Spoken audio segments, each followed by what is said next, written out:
Welcome to What Kids Can't See, a See the World Foundation podcast, where we talk about children's vision care, youth advocacy, and the impact of making care more accessible. Thanks for being here. Hello, everyone, and welcome back to What Kids Can't See, the official podcast of See the World Foundation. I'm your host, Brandon Delcid Rios.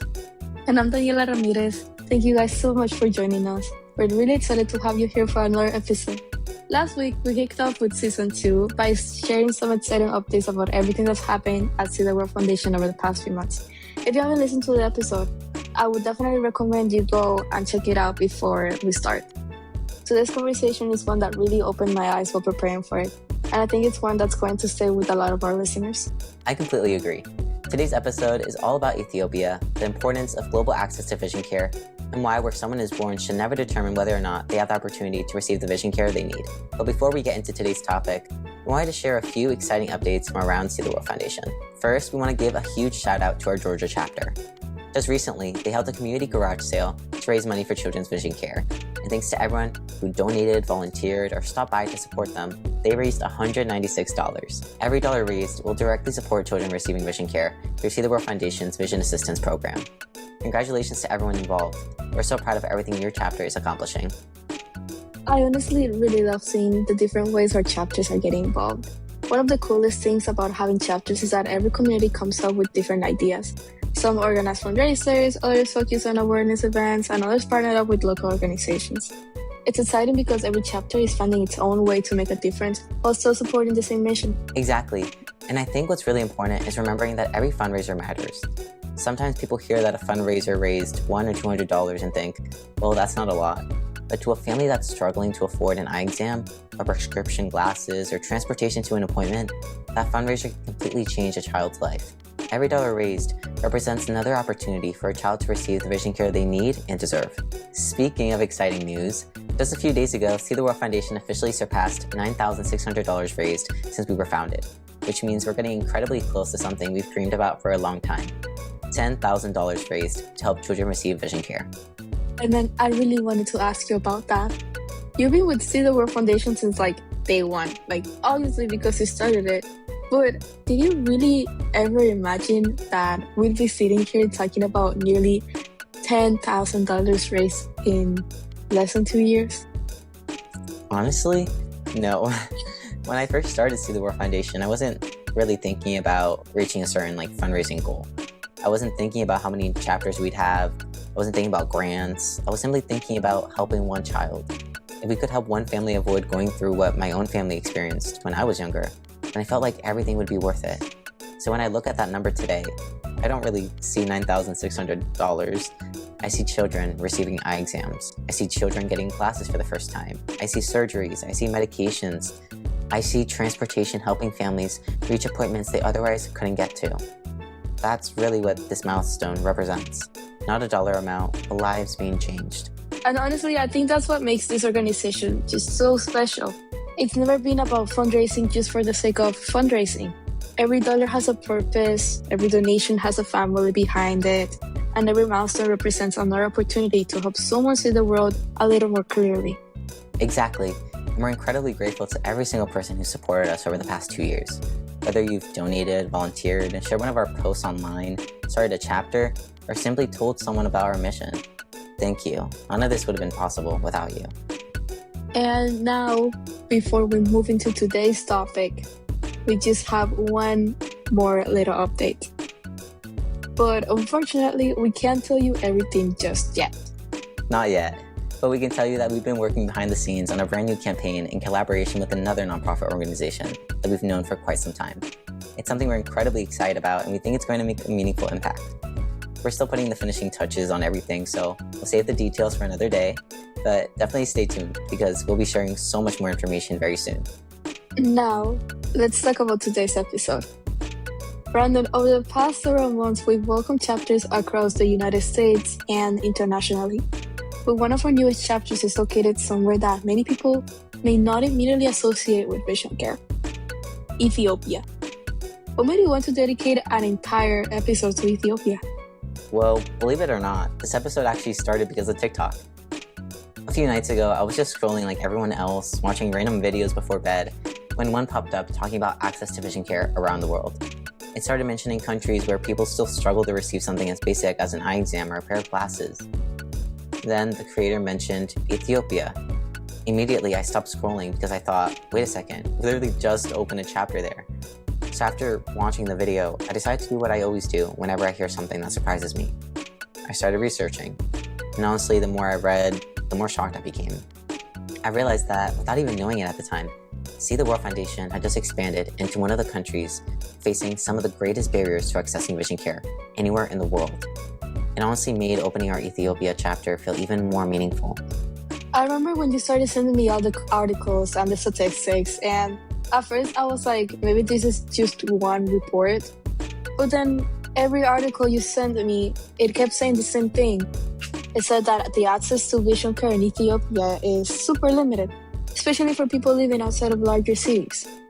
It really opened my eyes to how different access to healthcare can be depending on where someone lives. Exactly. I think sometimes we unintentionally take vision care for granted. If I realize I need new glasses, I can schedule an appointment. If I need an eye exam, there's probably an office within driving distance. If someone needs surgery, it's certainly not always easy, but there are specialists available. For millions of people in Ethiopia, that simply isn't the reality. One statistic that really stuck with me was learning just how few eye care specialists there are. Ethiopia has only around one ophthalmologist for every million people. And just hearing that number is so difficult to imagine. It really is. To put that into perspective, imagine one ophthalmologist trying to care for nearly an entire city. Now imagine trying to do that while serving rural villages that may be hours away over difficult roads with very limited transportation. It's simply impossible for everyone who needs care to receive it quickly. And because of that, many people wait months, sometimes years, before ever seeing a specialist. Another statistic that really stuck with me was that more than 38 million people in Ethiopia need some type of vision treatment. But approximately 87% of them never receive it. That means millions of people continue living every day with vision problems that could often be corrected with proper treatment. When I read that, I honestly had to stop for a minute, because it's easy to hear numbers like 38 million. But those aren't just numbers. Those are children trying to read in school, parents trying to work, grandparents trying to care for their families, entire communities living with vision loss that in many cases could be treated or prevented. That's what really stayed with me. And one thing that is important to mention is that it isn't because people don't want treatment. There are so many other barriers. Some families have to travel super long distances just to reach an eye clinic. Others just cannot afford transportation. Prescription glasses are also so much more difficult to obtain because they're often imported, and it makes them a lot more expensive. And in many rural communities, there simply aren't enough trained eye care professionals available. Exactly, and that's why organizations around the world continue investing in eye care throughout Ethiopia. Because the need is enormous. One of the leading causes of preventable blindness there is something called trachoma. Many people have probably not even heard that word before. Trachoma is a bacterial infection that affects the eyes. If it's treated early, it can usually be managed, but when it isn't, the infection can keep returning over and over again. Eventually, the inside of the eyelid becomes scarred. As that scarring worsens, the eyelid actually begins turning inward. That causes the eyelashes to scrape against the front of the eye every single time someone blinks. Imagine having something scratch your eye every single blink. Not for a few minutes, not for a day, but for months, or even years. Without treatment, that constant scratching can permanently damage the cornea and eventually lead to blindness. And what's heartbreaking is that it's preventable. That's the thing that really gets me. Like, it's preventable. When we hear about blindness, sometimes we assume that there's nothing that could have been done. But with trachoma, there often is, and it's the access to antibiotics, the access to surgery, and access to trained medical professionals. Those things can completely change someone's future. Absolutely. And that's one of the reasons we wanted to dedicate today's episode to Ethiopia. Not because we're experts on the country's healthcare system, but because awareness matters. The more people understand the barriers families face around the world, the more likely we are to support organizations, healthcare providers, and local leaders who are working every day to solve those challenges. For us at See the World Foundation, opening an Ethiopia chapter isn't just about putting another pin on a map.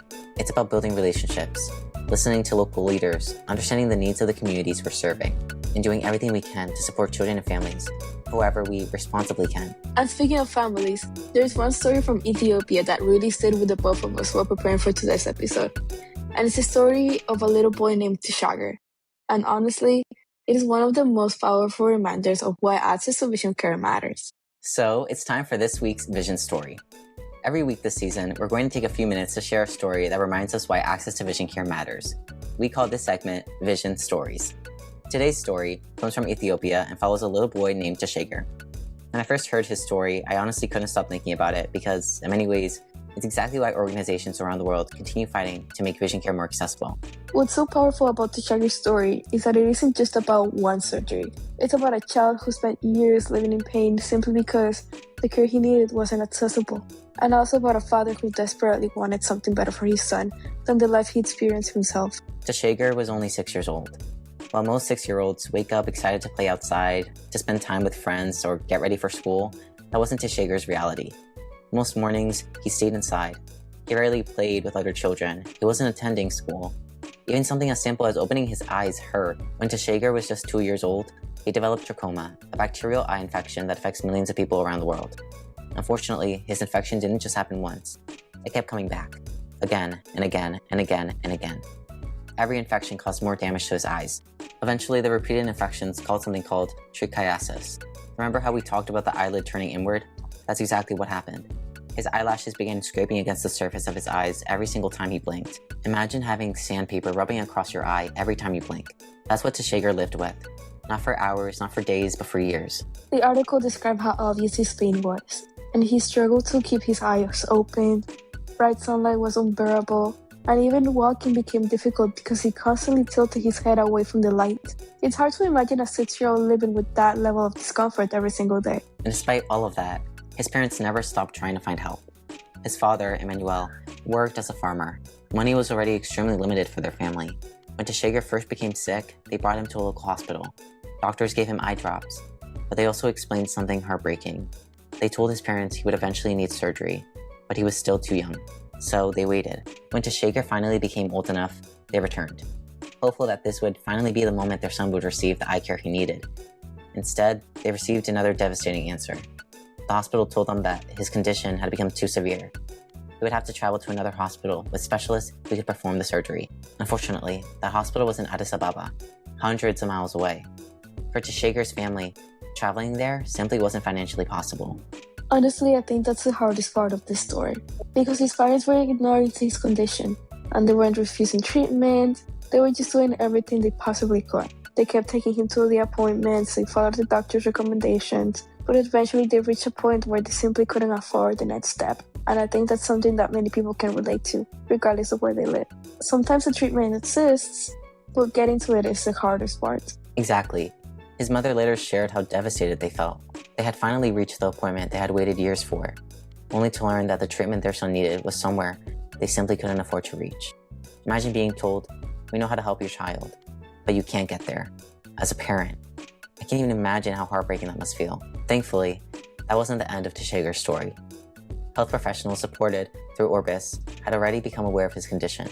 After evaluating him, they arranged for him to receive the specialized care he desperately needed. Teshager traveled to Addis Ababa, where he was examined by pediatric eye specialists. The doctors were actually surprised by how advanced his condition had become at such a young age. Although children often develop trachoma infections, it's much less common for those infections to progress to severe trichiasis so early in life. Fortunately, the surgery was successful. And what makes this story even more incredible is that Teshager wasn't the only one receiving treatment. His father, Emmanuel, who also struggled with repeated trachoma infections for years, also received surgery. So instead of just helping one generation, they were able to help two, a father and his son. I love that part of the story, because vision care doesn't just impact one individual, it impacts entire families. When one child receives treatment, parents worry less, brothers and sisters see hope, communities become stronger, and in this case, both father and son were finally able to move forward together. After the surgery, Teshager returned home to recover. About a month later, the team that had followed his journey went back to visit him. And honestly, they hardly recognized him. The little boy who had once struggled just to keep his eyes open, who constantly turned his head away from the sunlight, he spent so much of his childhood in pain, came running up to greet them. His eyes were clear, The swelling was gone, and for the first time in years, he wasn't living in constant pain. His father shared that after surgery, Teshager finally started waking up in the mornings like other children. He wanted to play outside. He wanted to spend time with friends. He could finally enjoy being a kid again. And maybe the most exciting part of all, he was finally able to start school. Think about that for a second. A child who had spent years unable to comfortably see, unable to play, unable to learn, was finally getting the opportunity to begin his education. That's the power of vision care. Sometimes we think of eye care as just another doctor's appointment, but for Teshager, it meant beginning a completely new chapter of his life. One thing that also really stood out to me was something that his dad said after the surgery. He said that he finally watched his son wake up like every other child. And that sentence really stuck with me, because before the surgery, mornings were filled with pain. Every day started with discomfort. But afterwards, his mornings began with the possibility. Sometimes it's those little moments that remind us just how life-changing healthcare can really be. Absolutely. And another thing I kept thinking about was how different Teshager's future could have been without treatment. Without treatment, his vision likely would have continued getting worse. He may never have started school when he did. He may have spent even more years living with pain that was completely preventable. Instead, one surgery completely changed the direction of his entire life. One thing I keep thinking about while reading Teshager's story was how easy it would have been for someone outside of Ethiopia to never hear about him. His story probably isn't going to make international headlines, and most people would never know his name. I couldn't agree more. Sometimes the biggest changes in the world happen quietly. They happen in small hospitals, small villages, and within families we'll probably never meet. That's why stories like Teshager's are so important. They remind us that behind every statistic is a real person. Earlier in the episode, we talked about millions of people needing vision care. It's easy to hear a number like that and move on. But then you meet one child, one family, one father, one mother, and suddenly those statistics become a lot more real. Something else that I really appreciated about this story is that his parents never stopped trying. Sometimes people assume that if a child isn't receiving healthcare, it's because their parents are unable to provide it. But that's almost never the case. Teshager's parents cared so much. They took him to the appointments, they followed the medical advice, they waited for years. They did everything they possibly could. But the barrier wasn't love, it was access. Exactly. And honestly, that's something we see here in the United States too. Maybe not always for the exact same reasons, but families everywhere face barriers. Sometimes it's cost, sometimes it's transportation, sometimes it's insurance. Sometimes it's simply not knowing where to turn. That's one of the reasons See the World Foundation exists, to help remove those barriers whenever we can. And I think today's episode also reminds us that vision care is not just a local issue. It's a global one. Children all around the world deserve the opportunity to see clearly, whether they live in New Jersey, in Florida, in Mexico, India, or Ethiopia. Every child deserves that opportunity. Exactly. That's one of the reasons we're so excited about opening our Ethiopia chapter. Now, I also want to be clear. We're not opening a chapter because we think we already have all the answers. Our goal is to work alongside local leaders, to listen, to learn, to understand the needs of the communities we're serving, and to support children however we responsibly can. Real change happens when communities lead that change themselves. We're incredibly grateful to have Tinzaye leading our Ethiopia chapter, and we can't wait to see what she'll accomplish alongside her community. I think that's what's really exciting about See the World Foundation. Every chapter looks different, every community has different needs, but every chapter shares one mission. And that's helping children receive the vision care that they need and deserve. Exactly. And while today's episode focused a lot on Ethiopia, the lesson really applies everywhere. No child should have to wait years for care because of circumstances outside their control. No child should have to struggle in school because they can't see. No child should lose opportunities simply because vision care wasn't accessible. That's why we'll continue doing the work every single day. As we wrap up today's episode, I think one thing I would encourage everyone listening to remember is that access to vision care isn't equal around the world. For many of us, scheduling an eye exam might mean making a phone call or booking an appointment online. But for millions of people, it's much more complicated than that. It can mean traveling for hours, waiting months or years, or just not receiving any care at all. That's why awareness matters. Because when people understand these challenges, most people become part of the solution. I couldn't agree more. And before we finish today's episode, I also want to take a moment to welcome everyone joining our newest Ethiopia chapter. We're incredibly excited to have you as part of the See the World Foundation family. This is just the beginning, and we can't wait to watch your chapter grow, serve your community, and make an incredible impact. Thank you for believing in our mission and for helping children receive the vision care they need and deserve. And before we go, we have one more little teaser. Like Brandon mentioned earlier, we're currently working on a brand new campaign alongside another nonprofit organization that we've admired for a long time. We're keeping the details a surprise for now, but trust us, you're going to want to keep an eye out for the next few weeks. We're incredibly excited to share more soon. As always, there are so many ways you can support our mission. If you'd like to make a donation and help children receive the vision care they need, you can visit seetheworldfoundation.org/donate.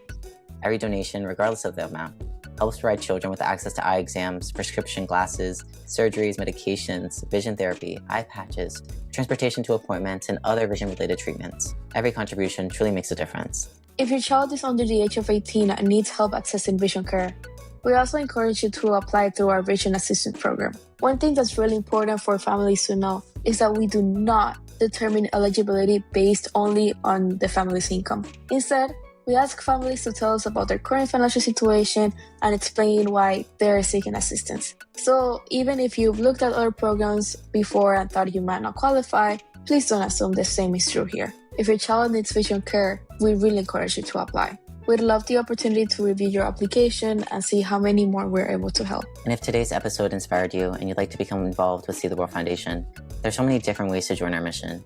You can start a chapter in your community, join one of our existing chapters, volunteer with us, become a part of our executive team, join our publications team, publish an awareness book through See the World Foundation publications, or simply help spread awareness about children's vision care. No matter your background or experience, we'd love to help you find the opportunity that's the right fit for you. To learn more, visit seetheworldfoundation.org/get-involved. You can also continue following everything happening at See the World Foundation by following at See the World Foundation on Instagram, Facebook, TikTok, and LinkedIn. Regularly share chapter opportunities, behind-the-scene moments, volunteer opportunities, stories from families, fundraising events, and so much more. And if you ever have questions, ideas, or would like to collaborate with us, feel free to send us a message on social media or through our website. We always love hearing from you. Before we end today's episode, it's time for our very first Vision Fact of the Week. Each week, we'll leave you guys with one fact about vision care from around the world to help spread awareness and remind us why this mission matters. This week's vision fact comes from Ethiopia. More than 38 million people in Ethiopia need vision correction, yet approximately 87% of them do not have access to the care they need. This is the same fact that we shared earlier in the episode, and we want to make sure that you truly take it in. Something as simple as an eye exam, a pair of prescription glasses, or timely treatment can completely change a child's education, confidence, and future. That's why awareness matters, and that's why we'll continue working every day to ensure children everywhere have the opportunity to receive the vision care they need and deserve. Thank you so much for spending part of your day with us. Whether you're listening on your way to work, driving home, walking outside, or simply relaxing, we're incredibly grateful that you chose to spend this time with us. Episodes like today's remind us why this mission matters, because behind every statistic, there's a child. Behind every number, there's a family. And behind every act of kindness, there's the opportunity to change someone's future. We'll be back next week with another conversation, another vision story, another vision fact of the week, and more updates from See the World Foundation. Until then, thank you guys so much for supporting children's vision care and for helping us build a world where every child has the opportunity to see clearly. Thank you so much for listening to What Kids Can't See. And like always, keep seeing the good. Keep seeing the good. We'll see you next week.